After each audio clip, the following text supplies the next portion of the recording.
India's micro, small, and medium enterprises generate immense economic output, driving substantial segments of the national GDP. Yet, examining the thermal footprint of these localized industrial zones reveals a massive, continuous bleed of raw energy. The operators running these foundries function in strict isolation. A facility in Rajkot operates entirely blind to the process data of a similar facility in Howrah. This isolation breeds a universally accepted false baseline. Owners assume their crushing monthly electrical bills are simply a fixed requirement of heavy manufacturing. The actual barrier preventing optimization is this fragmented knowledge base. Without comparative data, an operator cannot know if their baseline is standard or wildly inefficient.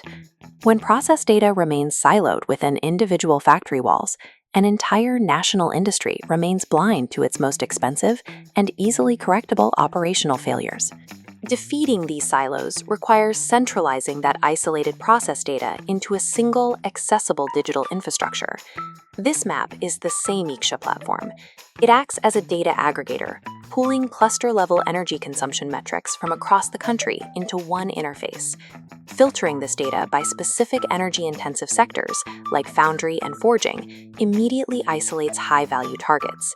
Aggregating these regional clusters transitions the platform from a passive record-keeping repository into an active targeting system for energy auditors. The macro map acts as a latent control point. It reveals the highest density of energy waste, pointing directly to regions ripe for physical intervention. Moving from national data down to the physical reality of a localized foundry floor in these clusters reveals the exact nature of the waste. Operators here suffer from consistently high electrical overhead. The visible symptom is the continuous burnout of their three-phase induction motors. This creates a strict run-to-failure maintenance culture. Foundries run these critical motors until they literally break, patch them with a cheap rewind, and immediately put them back on the line. Local rewind shops control this process. Electrical efficiency drops with every quick repair, guaranteeing the motor will fail again. The shop secures a recurring revenue stream from this cycle of decay. The foundry absorbs this compounding electrical inefficiency as a permanent operational loss. The rewind shop profits directly by keeping the true cause of the motor failure obscure.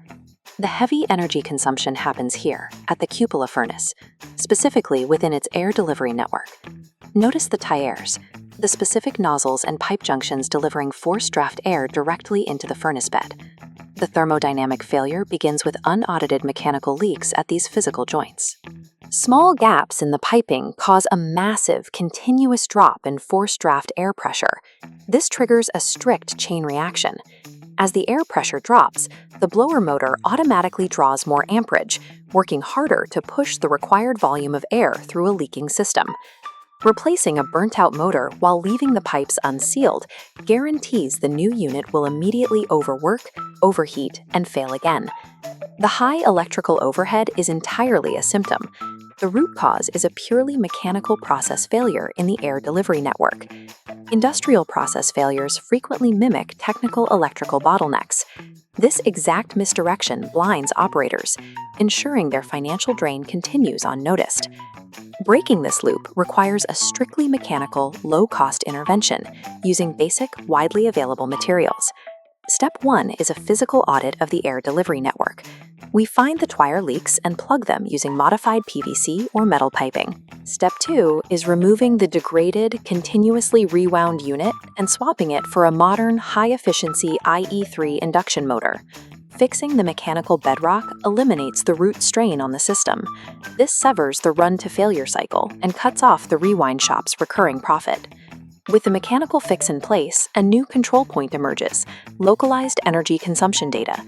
We deploy a basic edge compute clamp meter directly onto the new IE3 motor to log its exact real-time power draw. This chart shows the immediate impact. We see the erratic, high amperage baseline of the leaky configuration plummeting to a highly stable floor. The gap between these lines represents the monthly operational delta. It is a verified measurement of wasted electricity no longer consumed. The entity that logs this specific power draw holds the leverage. By proving the physical outcome with hard data, they now control the financial billing cycle. This verified data enables the deployment of an Energy Savings Performance Contract, or ESPC. This creates an asymmetric advantage. An operator finances the upgrades up front, meaning zero capital expenditure for the foundry.